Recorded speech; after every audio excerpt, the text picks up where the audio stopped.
They poured into the streets demanding their future. They cast their votes believing in transformation. Yet before the week could close, 4 bodies would lie motionless on Cameroon's concrete, their dreams extinguished in violence. Smoke billowed through the urban corridors as chaos consumed the nation. Chemical agents burned the throats of those who dared to speak. The crack of rifles reverberated through Duala's labyrinthine passages. For the citizens of this Central African nation, this electoral moment transcended ordinary political theater. After more than 40 years beneath the shadow of one ruler, Paul Biya, this was meant to be their liberation. Instead, they found only devastation. October 12, 2025. The date arrived with cautious optimism. Throughout Cameroon's diverse landscapes, millions approached polling stations with ballots in hand and prayers on their lips. Perhaps this time would be different. Perhaps their voices would finally penetrate the walls of power. Yet beneath the surface of that fragile hope lay a gnawing dread, the knowledge that comes from witnessing pattern after pattern of broken promises. Paul Biya. The name itself carries weight. Since 1982, this man has maintained his stranglehold on Cameroonian politics, outliving every contemporary leader across Central Africa. Now seeking to extend his reign even further, he stood once more at the epicenter of a nation's anguish. From the capital Yaoundé to the restless city of Bamenda, citizens whispered their doubts to one another. How do you topple a machine built specifically to preserve itself? That question, posed by one resident to a camera lens, would soon reveal itself as tragically prescient. When the voting concluded, an eerie stillness descended. Streets that had vibrated with campaign energy now pulsed with anxiety. Hours became days, yet the Electoral Commission remained silent. No announcements, no transparency, just the suffocating weight of uncertainty. Opposition figures began sounding alarms, accusing officials of deliberately stalling to manufacture favorable outcomes. Issa Chiroma Bakari, once an insider who had turned into Biya's most vocal adversary, made a bold public declaration. The authentic victor was not the incumbent, but himself. His claim ignited what had been smoldering beneath the surface. By day 3, the streets belonged to the people, a generation that had never experienced leadership beyond Biya. The youth, predominantly under 30, flooded public spaces with flags unfurled, traditional drums beating and voices united in defiant song. The tricolor banner of green, red, and gold rippled above their heads, but their message cut through any pretense of celebration. Transformation. Now. Across Duala, Garua, and Yaoundé, masses gathered with a singular demand: honesty from those who claimed to serve them. One woman, her voter identification card thrust skyward like a sword, screamed through tears, "We've had enough of the deception!" But alongside the chants of liberation came an ominous rumble. Military vehicles. The state's answer rolled forward on armored wheels. Riot control units materialized at every intersection, their black protective gear and helmets forming impenetrable human barriers. Canisters of tear gas arced through the air, releasing clouds of chemical agony into the crowds. Yet this time, the people held their ground. Decades of suppressed fury had reached its breaking point. They had witnessed too many stolen elections under the harsh glare of daylight. They would not scatter so easily. Then came the sound that froze blood in veins: gunfire. What followed was carnage disguised as crowd control. 4 human beings fell that day, their lives stolen in the chaos. Eyewitness accounts paint a horrifying picture. Some victims were fleeing when bullets found them. Others had attempted resistance, hurling stones and bottles in desperate self-defense. What began as peaceful demonstration devolved into urban warfare. The government's response came swiftly, dripping with calculated language. Official statements labeled the demonstrations as acts of insurrection. Security forces, they claimed, had merely restored order against those seeking to destabilize the nation. But the opposition painted a starkly different canvas, one where live ammunition deliberately silenced dissent before votes could even be tallied. Digital evidence spread across the internet like wildfire. Footage captured chemical clouds engulfing protesters, blood streaming down faces, uniformed officers delivering brutal beatings in broad daylight. One particularly haunting clip showed a man waving his national flag with pride before crumpling to the pavement, his clothing soaked crimson. That single image became the symbol of Cameroonian democracy in free fall, shared millions of times across social platforms. To comprehend this moment requires understanding Paul Biya himself. At 92 years old, his grip on power defies both age and logic. His tenure exceeds the entire lifespans of most citizens he governs. His identity has merged completely with concepts of authority and intimidation. Under his administration, opposition movements are crushed before gaining momentum. Political rivals remain fractured and impotent. State-controlled media glorifies him with language reserved for monarchs. Every election cycle under Biya follows an identical script. Inflated expectations, mysteriously delayed results, accusations of manipulation, and violent suppression. Yet 2025 felt distinct. This time, the population appeared willing to openly defy the entire apparatus. The Anglophone crisis added accelerant to already raging flames. For nearly 10 years, Cameroon's English-speaking regions have been locked in brutal conflict with the central government, demanding autonomy and an end to systematic marginalization. The 2025 vote reopened barely healed wounds. Many Anglophones viewed the election as confirmation of their voicelessness in a nation dominated by Francophone elites. Reports emerged of entire districts in the northwest and southwest where polling stations never opened, where soldiers patrolled.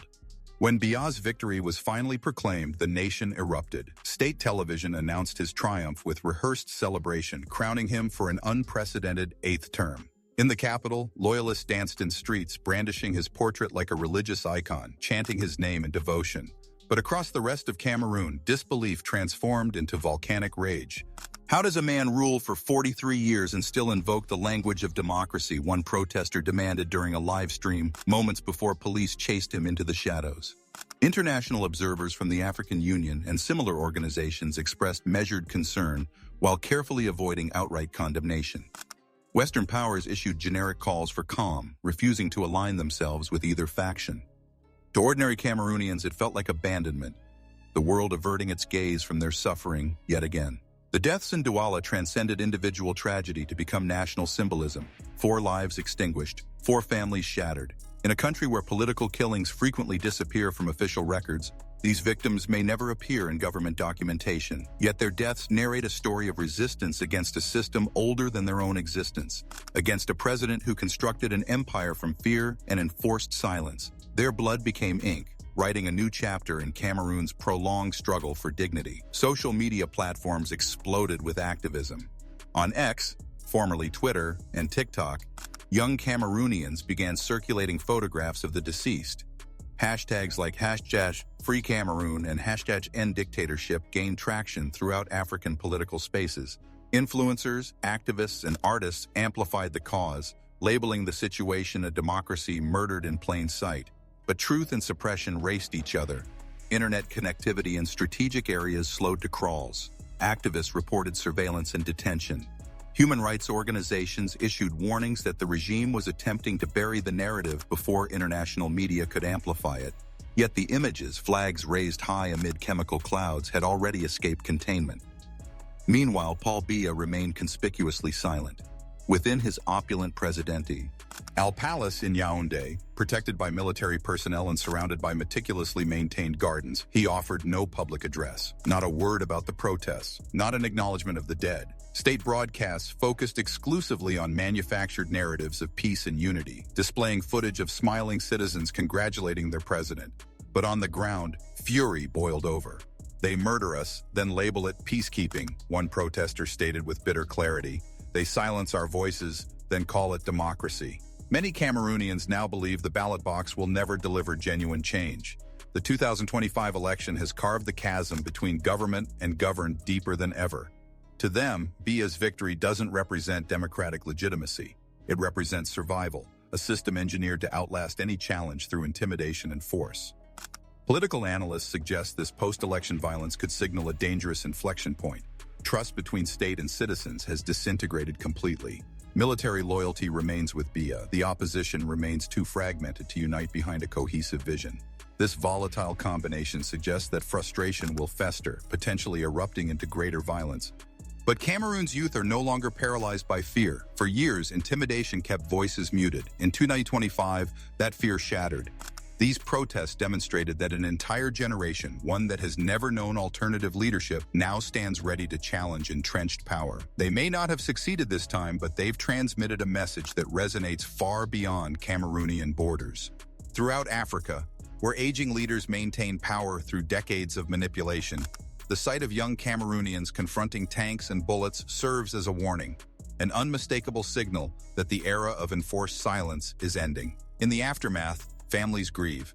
In modest homes throughout Duala, mothers illuminate candles beside photographs of their sons. They whisper prayers, desperately hoping their sacrifices won't be erased from memory.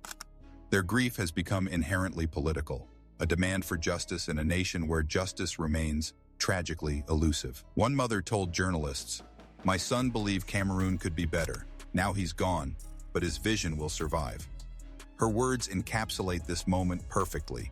A nation bleeding yet still breathing, still fighting for basic human dignity. Paul Biya's victory may project strength on paper, but it exposes the profound fractures in Cameroon's foundation. The country stands divided between those clinging to familiar authoritarianism and those willing to risk everything for a new beginning.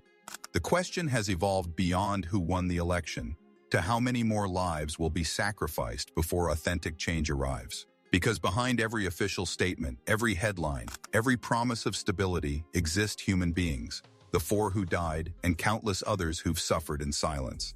The world may move forward, but Cameroon will not forget.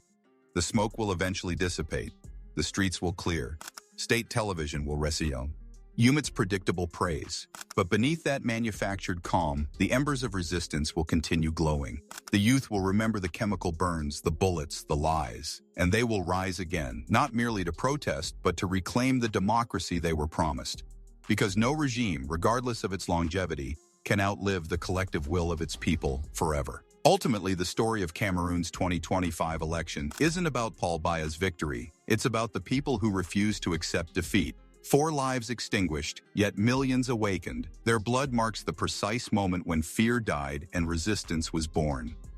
If this story moved you, if you believe the world needs to hear the truth about what's happening in Cameroon and beyond, we bring you the stories that mainstream media ignores, the real narratives of resistance, courage, and the fight for justice across our world. Hit that subscribe button, turn on notifications, and join us in amplifying voices that refuse to be silenced. Because when we stay informed, we stay empowered, where intelligence meets truth.